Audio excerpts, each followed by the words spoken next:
Hello, this is Dan Passarelli with Market Taker Mentoring. Today we will be discussing when to roll.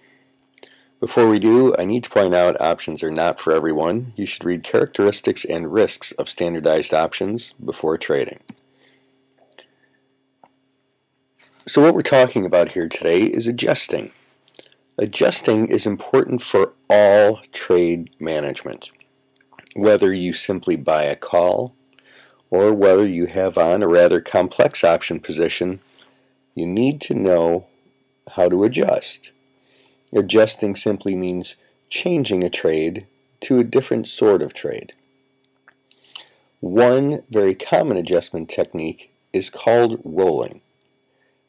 Rolling is when you have on either a single leg option position or a spread, and you change either the strike or the month of the position.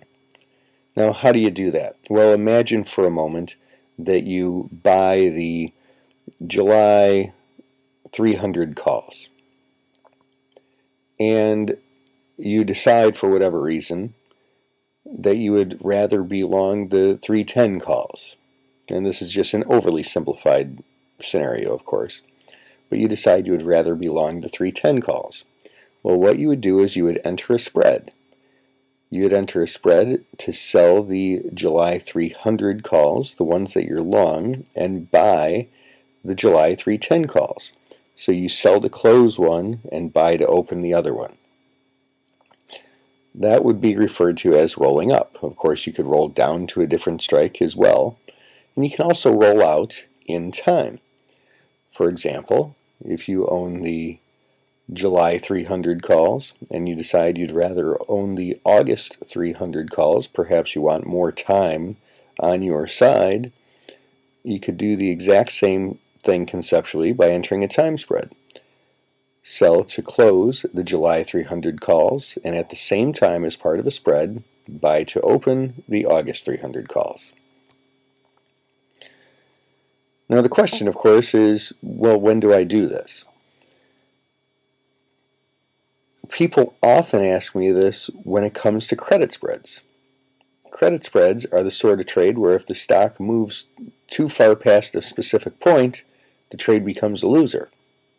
For example, with a call credit spread. Imagine a trader sells the July 50-55 call spread for $1.60. And when they do, imagine that the stock is, say here at about $48 a share. Now, if the stock rises up to $50 a share, that's the point where at expiration, the stock either makes its most, that's the point where at expiration your option position either makes as much as it can or begins to enter potentially into loser territory. Of course, the stock would have to go past the break even here of 51.60 to actually lose money. But the short strike is very, very important. So what I do and what I tell my beginning students, if the stock moves to your short strike price with the credit spread, close the position and do it with great discipline. Of course, sometimes the stock's going to come right around, turn right around, and you're going to get kind of whipsawed on the position. That's going to happen time to time.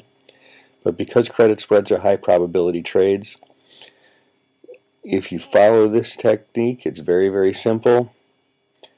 You still ought to end up with more winners than losers, and you're cutting your losers at a very, very, very small amount.